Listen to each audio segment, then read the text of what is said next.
Good morning, everyone. At 6 a.m., I'm Brandy Cummings in for Deirdre Fitzpatrick. And I'm Teo Torres. So we do have some rain, a lot of it falling in the foothills and the Sierra right now. We wish it was coming down as snow, though, in the Sierra up there. We've got Live Tracker 3, a new tool that we're using here. Our Mike Tassell is going to be reporting live from Live Tracker 3 as he chases the rain. Maybe, well, we're hoping for some snowflakes at some point. But this problem is, Tamara, this is a warm storm or system. Yeah, it is a warmer system, and even any flakes that do fly, let's say around the summit level, like Donner Summit or Echo Summit this morning, it really just crashes to the ground and it melts on impact because the surface is just so warm, and the temperature right now in the Truckee and Tahoe Basin is actually above the freezing mark. Well, you notice that right now, even around here, our temperatures are starting out in the mid-50s. A live look from the Exchange Hotel Skycam.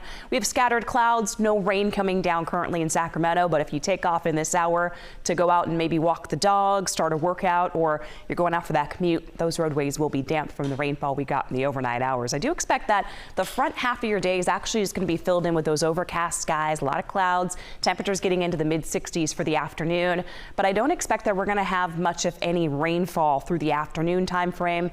It's likely going to hold off until later on this evening. So again, you'll see this is a scan of radar right now. A couple of showers blossoming around Modesto and in towards the eastern side there of San Joaquin County, but we're dry in Sacramento and Yuba City. You start to get up the hill, though, down the west slope is where we're squeezing out the most rain. You just saw Mike Tassell's shot there. He's moseying around the Placer County area, especially at the higher elevations, and coming into some of that rain that you can clearly see here on Interstate 80. So from Auburn all the way up the hill towards Donner Summit, it is mainly rainfall, and here is what the view looks like along Highway 50. Definitely some damp roads here in Placerville. That's the Missouri Flat View, so you are going to be encountering some of that sheen on the roads as you take off for that morning drive. Into Arnold, a couple of passing showers, but along Highway 108, showers become a bit more intermittent as you go up in elevation. So I do expect that we'll have a soggy or damp start to the day, and then mainly dry for the good portion of the daylight.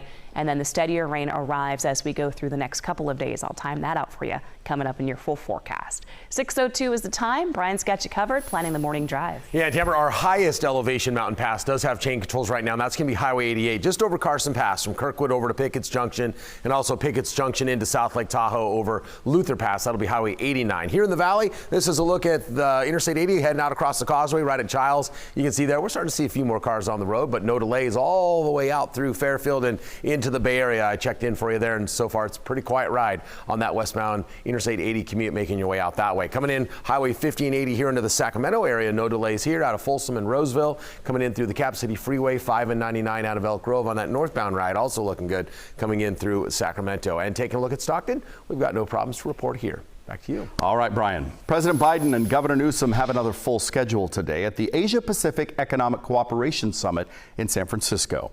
And KCRA3's Ashley Zavala is covering the gathering of world leaders this week and has more on what the governor is focusing on. Today is expected to be another active day for state and national leaders. Here at the APEC CEO Summit, it's expected to probably be the busiest day, with President Joe Biden coming to deliver an address later today.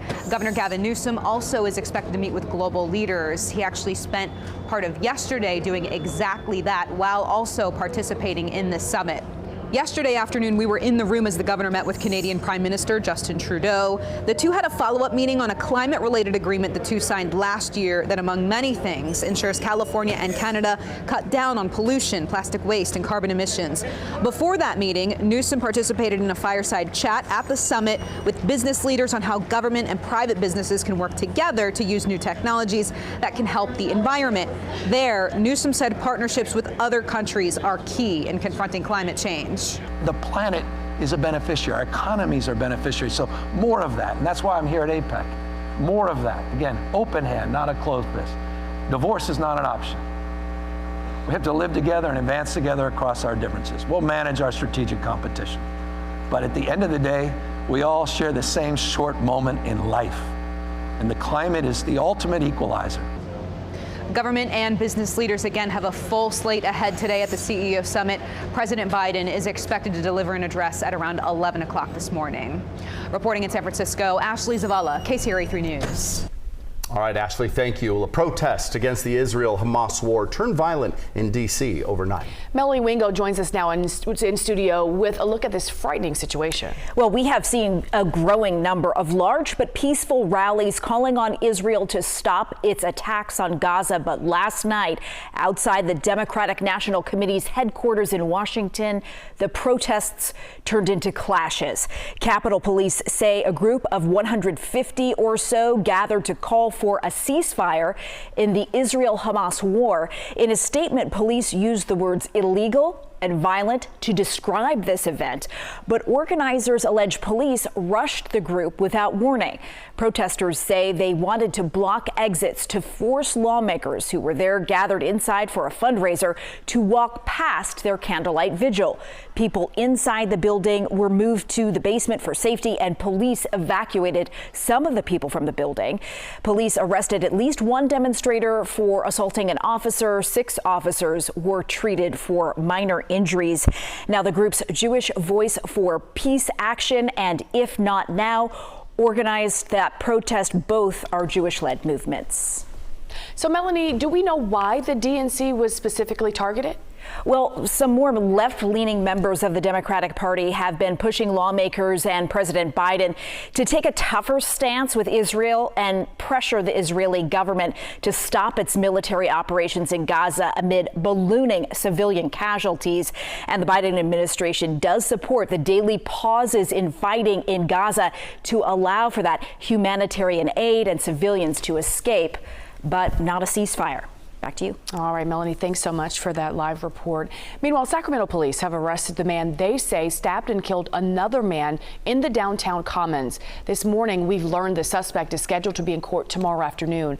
Investigators say they arrested 23-year-old Malik Wilson in the Arden Arcade area. He's accused in the stabbing death of 22-year-old LaRon Wilson II. That stabbing, you may remember, it happened feet away from the Golden One Center before a concert. Police say the 2 homeless men did know each other, but are not related. A Sacramento police officer went to the hospital after he crashed his patrol vehicle during a chase. This happened about 10 o'clock last night at Howe and University Avenues.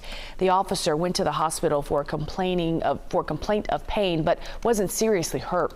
His vehicle was heavily damaged, however. Police so far have not given us any additional details in the case. Sacramento police have arrested a carjacking suspect. Officers say that carjacking happened on Arena Boulevard in the Natomas area. Police spotted the stolen car in Carmichael. We're told the suspect ran from officers, but they found the person a short time later at Fair Oaks Boulevard and Bryan Way.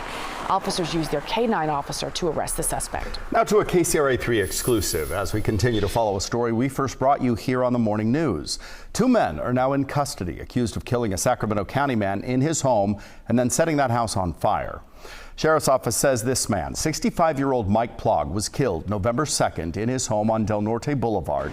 Then his home was set on fire. 42-year-old Michael Wheat was arrested Sunday and arraigned on Tuesday.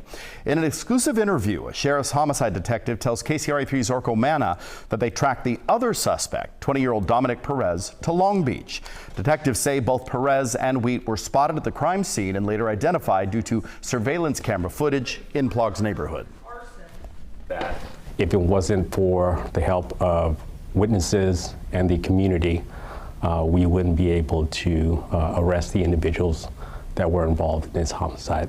I'm just so happy that they're under arrest and that they cannot do this to anyone else and that they cannot do this to any other family. The sheriff's office says Wheat and Perez are the only 2 suspects in this case. Both men do have criminal histories. Happening today, California's Public Utility Commission will vote on another rate hike today for PG&E. KCRA3's Aaron Heff joins us live with a look at how much higher your monthly bill could go. Good morning.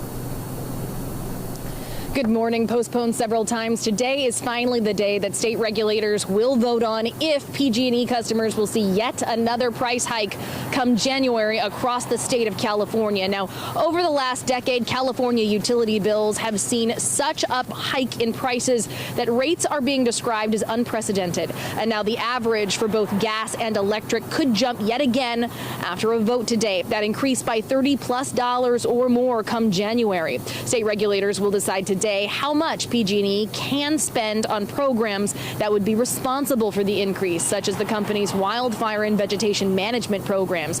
Back out here live, PG&E does say if the rate hike does happen come January, they do call it an anomaly. Back to you. All right, Aaron, thanks so much. PG&E says it is their goal to keep future rate increases at or below the rate of inflation. Also happening today, members of the Starbucks union will protest in Sacramento. They plan to speak out against what they say is the company's unfair labor practices, as well as targeting workers over the union's support of Palestine. They will be joined by civil rights groups as well as some Palestinian and Jewish groups. That protest is set to start at noon outside of the store on L and 10th Streets. Now, all of this is coming on one of the coffee chain's busiest days, the day known as Red Cup Day. Baristas in LA also stopped working as part of a strike. So Red Cup Day means that anyone that orders a holiday beverage gets a reusable and limited edition Red Cup.